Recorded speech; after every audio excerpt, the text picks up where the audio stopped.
পানীয় জলের সংকট পূর্ব বর্ধমানের ভাতারে। একটানা বৃষ্টির ফলে গত বুধবার রাতে পূর্ব বর্ধমানের ভাতার কামারপাড়ার রোডের নারায়ণপুরে অস্থায়ী সেতুর উপর জল উঠে পড়ে।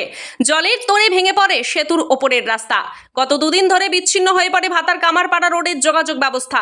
পূর্ত দপ্তরের পক্ষ থেকে অস্থায়ী সেতুর উপরে ধাস ফেলে কোনো রকমের যোগাযোগ ব্যবস্থা সচল করার উদ্যোগ নেওয়া হলেও বাস চলাচল সম্পূর্ণ বন্ধ। ছোট গাড়িগুলো বিপজ্জনকভাবে যাতায়াত করছে। ওই সেতুর পাশ দিয়েই বয়ে গেছে পানীয় জল প্রকল্পের পাইপ লাইন। জলের চাপে সেই পাইপ লাইনও ভেঙে পড়ে। পানীয় জল প্রকল্পের পাইপ লাইন বিচ্ছিন্ন হওয়ার ফলে ভাতারের বনপাস অঞ্চলের নারায়ণপুর আদিবাসী পাড়ার শতাধিক পরিবার চরম পানীয় জলকষ্টে ভুগছেন। এই নিয়ে ক্ষোভ উগরে দেন বাসিন্দারা।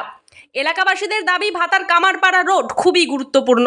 সাহেবগঞ্জ 1, সাহেবগঞ্জ 2 এবং বনপাস গ্রাম পঞ্চায়েতের বাসিন্দারা প্রতিনিয়ত ভাতার হাসপাতাল, ভাতার থানা, বিডিও অফিস এবং ভূমি দপ্তর অফিসে কাজের সূত্রে যান।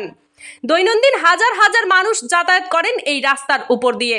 এই সেতুটি স্থায়ীভাবে নির্মাণ না হলে চরম সমস্যার সম্মুখীন হবেন একাধিক গ্রামের বাসিন্দারা। স্থানীয়দের ক্ষোভ, বেশ কয়েক বছর ধরে বর্ষার সময় এই সেতুটি ভেঙে যায়। পূর্ত দপ্তরের পক্ষ থেকে কোনো রকমভাবে দায় সারাগোজ করে সেতুটিকে নির্মাণ করা হয়। অবিলম্বে স্থায়ী সেতু নির্মাণের দাবি জানাচ্ছেন তারা। অন্যদিকে বনপাস অঞ্চলের নারায়ণপুর আদিবাসী পাড়ার বাসিন্দারা জানান, পানীয় জল প্রকল্পের পাইপ লাইন ভেঙে যাওয়ার ফলে চরম পানীয় জল সমস্যায় ভুগছেন তারা। দ্রুত পাইপ লাইন মেরামত করে জল সরবরাহের ব্যবস্থা করুক প্রশাসন। জেলা পরিষদের সভাধিপতি শ্যামা প্রসন্ন লোহার বলেন, সংশ্লিষ্ট দপ্তরকে বলা হয়েছে দ্রুত পানীয় জলের ব্যবস্থা করা হবে, তবে সেতু তৈরির জন্য সময় লাগবে।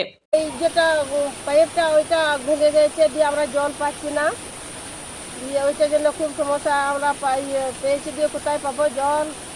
লোকের কলে আনতে যাবে, আমাদের ওই কলটাও তো নাই, ভেঙে গেছে সেই টিউবওয়েলগুলো। হ্যাঁ হ্যাঁ, এখন এইটাই পাচ্ছিলাম, দিয়ে এইটাও তো ভেঙে গেছে।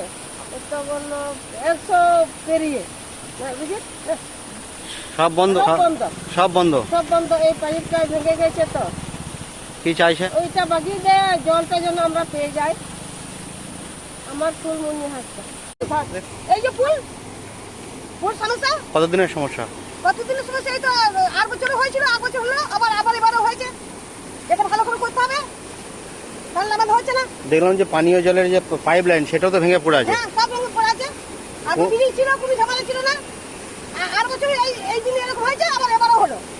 আমরা তো চাইছি ব্রিজ ভালো করে করতে হবে। হচ্ছে না কেন? কারণটা কি?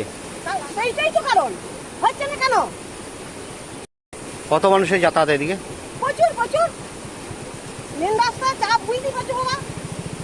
8 বছর ধরে মেকানিকি করলো,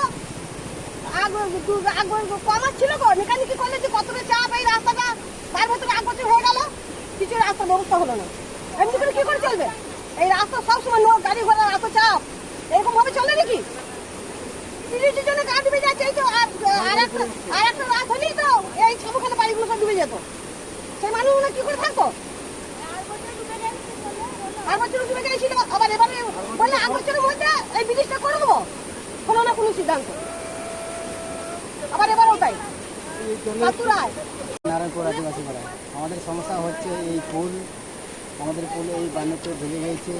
তার জন্যে আমাদের সেই যে একটা জলের গেট দিয়েছিল, সেই গেট পাইপটা ভেঙে গিয়েছে বানেতে। তার জন্য আমাদের নারায়ণপুর আদিবাসী পাড়ায় আমাদের জলের বিরাট সমস্যা। কত পরিবার আছে, মোটামুটি 300টা পরিবারে মানে জল কেউ খেতে পায় না।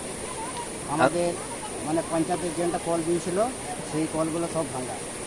তা আমরা কী করবো? জলের সমস্যার জন্যে আমরা এইটা অনেক দিন থেকে আমরা দেখছি এখানে হয়েছে বলে। আর কী করবো?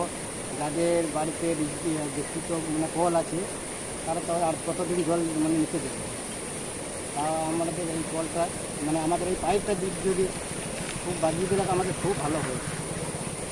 আমার নাম হচ্ছে উদ্দিন মোদী। এই যে ফুল সমস্যা, কতদিনের সমস্যা? কতদিনের সমস্যা? এই তো 8 বছর হয়েছিল, 8 বছর হলো, আবার এবারও হয়েছে। এটা ভালো করে করতে হবে, তাহলে আমাদের হচ্ছে না। দেখলাম যে পানীয় জলের যে পাইপ লাইন সেটাও তো ভেঙে পড়ে আছে। হ্যাঁ, সব ভেঙে পড়ে আছে।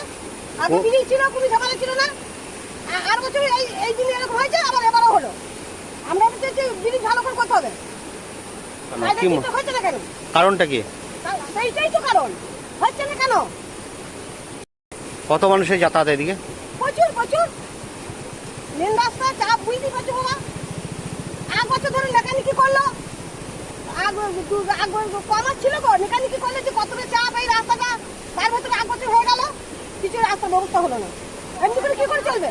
এই রাস্তা সবসময় গাড়ি ঘোড়ার এত চাপ, এরকম ভাবে চলে নাকি?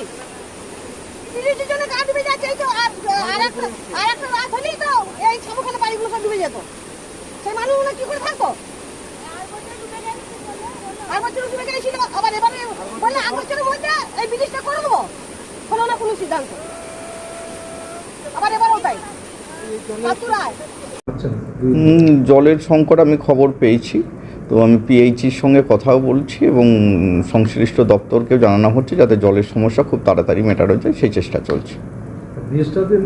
ব্রিজটা এই মুহূর্তে তো আপাতত কাজ চালানোর মতো, ব্রিজটা তো তৈরি করতে সময় লাগবে, বিকল্প ব্রিজের চিন্তাভাবনাও রয়েছে, তো একটু সময় সাপেক্ষ ব্যাপার। আপাতত যাতে জলটা নামানো যায় এবং পরিস্থিতি স্বাভাবিক করা যায় সেই দিকটা নজর দেওয়া হচ্ছে।